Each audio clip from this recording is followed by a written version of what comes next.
If you're still struggling to find the perfect colors for your videos, today we'll be going over my simple process on how to color grade your footage to make your vlogs look cinematic.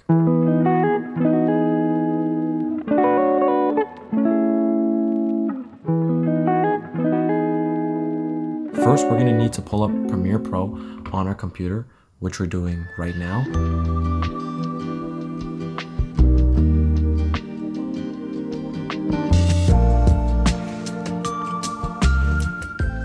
Getting right into it, this is our workflow panel, and on the left hand side here we just have all of the project files. So any files that you have from your vlog that you may need to color grade will be on the left hand side, or I'm assuming just all of your vlog clips.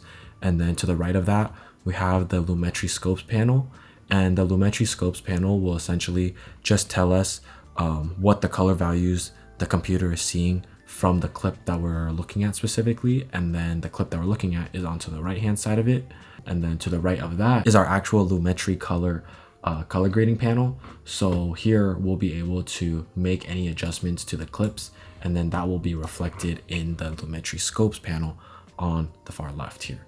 So the Lumetri Scopes and the Lumetri color panel kind of go hand in hand with one another, because any adjustments that you make on this panel, on the right hand side panel, will be reflected on the left hand side. To begin, what I really like to do is open up a adjustment layer, and then with the adjustment layer I could place it on top of the clip that I'm about to color grade.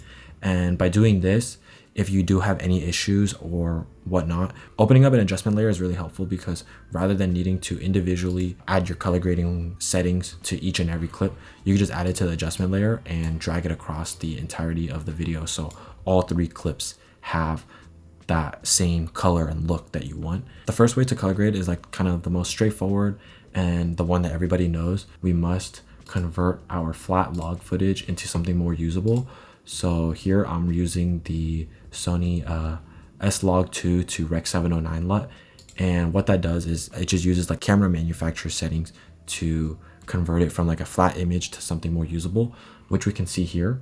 So if we were to turn on and off this LUT, we can already see the impact that it's had on the image. However, we can tell that like it's really bright, and like the shadows are really high from this chart right here. So we're going to come down to this curves panel and bring down these values that are kind of like sitting at this 10 mark closer to the 0. So we could do that in the curves panel by just dragging this to the right a little bit. And as we can see, if we drag it too far right, the values start clipping. So that means like the image is getting too dark, and we wouldn't want that. So we're going to bring it up a little bit to just about here.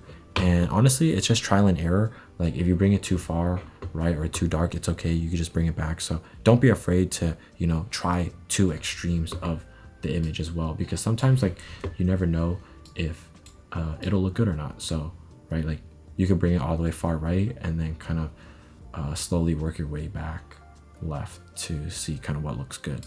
And then I kind of like it there, and also like the values are just about to hit 0, so that's good as well. I think the highlights are okay. It's not touching the 100 yet, so we'll just leave that as it is. However, with the shadows, I think that there's still a lot of dynamic range left in the image that is not touched. So we could just bring down the shadows a little bit to add more depth to the image, and then also maybe add back some highlights here as well to add like a slight S-curve. And as we can see here, just by turning on and off these simple curves that we've added, we can see so much change in the image itself just from converting it to a Rec 709 LUT. I'm really liking how it looks, and if you just want to convert your footage from a plain flat image to something more usable for your videos, you can honestly end right here, and it'll suffice in 95% of situations. And honestly, I'm really liking how it's looking, and we'll probably just leave this one how it is. Moving on into this like second image right here, we'll be adding an adjustment layer on top, and this is just some vlog footage of me and my friends when we were in Chinatown as well. Another way that I like to edit my footage is to use a LUT, And LUTs are really powerful tools. Some people say that it's, you know, like a cheat code, or it doesn't really do the job that well. But honestly, from my experience, there's so many different ways to color grade that, you know, if a LUT works for you, then honestly, I would use it. I don't think that it's, you know, it will get you to 100% of the end goal, but I think it's definitely a great tool to use, and it gets you about like 95% of the way there, and like you can just add your own little twist at the end after it to make it yours. So the LUTs that I use are Phantom LUTs. These try and emulate the colors from an RE camera on a Sony camera, and I forgot who made it specifically, but yeah, Phantom LUTs, they're super great. I really like to use the natural LUT and then kind of add my own twist to it at the end. So that's what we'll do right now. We're adding the neutral S-Log2 LUT because that's the format I shoot in, and we could see the power that it's already had in transforming the image from this flat image to something a lot more stylistic. We can see that like the reds are really punchy. All the values are still within that 0 and 100 range, but there is still a little bit left to be desired at the top and the bottom. So let's go fix that right now and add some more depth to the image. So here we'll just bring down the blacks a little bit, but not too much. This is a perfect example of, you know, just trial and error.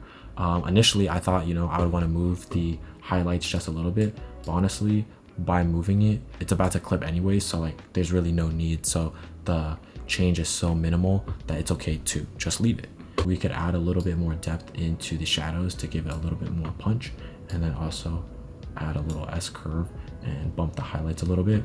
So just from this, we could see that with this flat, this is the original look of the footage, and then we added the LUT, and some may say like, oh, like this looks great already, but then this is kind of where your own personal touch and taste comes into it, and then you can add that little S curve to give it just that little bit more of a punch. So boom. Another thing that's really cool with color grading is you could change colors if you would like. So using these like hue versus saturation panels, or hue versus hue and hue versus luma, what you can do is, if you see like the color red that my friends are wearing like in Michelle's bag, what we could do is select that color specifically, and if we think that the color is too bright or too strong in the image, we can bring it down to be like more black, and all the other red in the image kind of follow similarly. So you have to be mindful of that. So if there's anything in the background, like if you're dealing with somebody wearing a green jacket and there's grass in the back, the grass is going to turn that lighter color as well, unless you mask that bag specifically, but that's a video in another day. This is a really powerful tool as well. If you want that red or specific color to be stronger, you could bump that saturation, but sometimes it could just get like too intense and it just looks too fake. And for me personally, I try and add like my little stylistic taste to my clips, but without making it look too unnatural. What I think I'm gonna do is just add a little bit, just like a little punch of red into it, and after checking, you could see like the small detail here as well. And with this hue panel, if you ever wanted to, let's say, change the color of what someone's wearing, let's say we select this red jacket that Emily is wearing right here. Let's say we wanted her to wear like, let's say like an orange or green jacket, you can do that as well. However, once again, you have to be mindful. Anything else that's red is going to change to that green color as well. So back to Michelle's bag, that turns green. The part of this card turns green, and even like their lips and part of their face. So that's just something that, you know, you have to be mindful of when using these creative tools on this right hand side. So I don't think I'm going to touch the color of the red because I really like how it is, but we'll continue our way down into the color wheels and match section. This part you can specifically change any of the shadows, midtones, and highlights as well. What I like to do with my highlights is add a little bit of orange to it to give my images a little bit of a warmer tone, so it feels like more warm and inviting. And we can see the change that it has here. It looks a lot more blue in the sky, but after adding the highlights, or like the little, like after adding like some orange highlight into it, it looks a lot warmer. And obviously this is very stylistic. It's very dependent on what each person and what each individual wants in their image, and there's no like one right answer. Another thing that I've been trying a little bit and dabbling into is adding some green into the highlights instead, as it gives like more of like that like raw filmic cold look. So it's just like kind of like two ends to the spectrum of it. Today I'm just gonna leave it more towards the like orange side.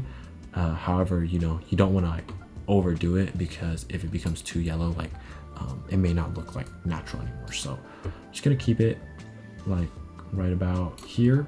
So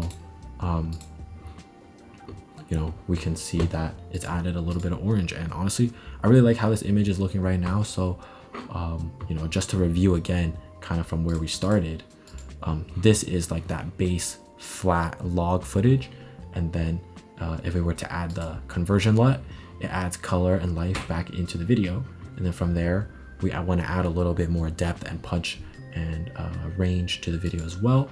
So then we add our S-curve, and then it definitely starts to look really, really good from here.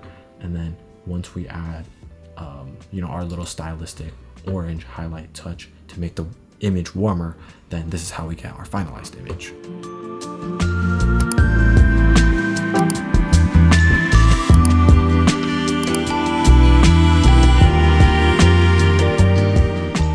That kind of wraps it up for me on how I specifically color grade my vlog footage. And just to reiterate once again, you know, everyone's process is different, and there's no like, let's say, one right way to color your images compared to another. And honestly, it's a very stylistic thing. So each person's process and each person's colors are totally different, and that's totally okay as well. So, you know, just find what works for you, and, you know, just continue doing that. Thanks everyone for staying to the end. And if you have any more questions about color grading, feel free to drop them below in the comments. And if you're curious on which camera I use to shoot all my vlogs, I'll put a link right here somewhere. Feel free to refer to that video on how to get this log footage, and you know, what is the best dailyable cinematic vlog setup out there. Thanks for all the recent support, and I'll catch y'all in next week's video. Peace.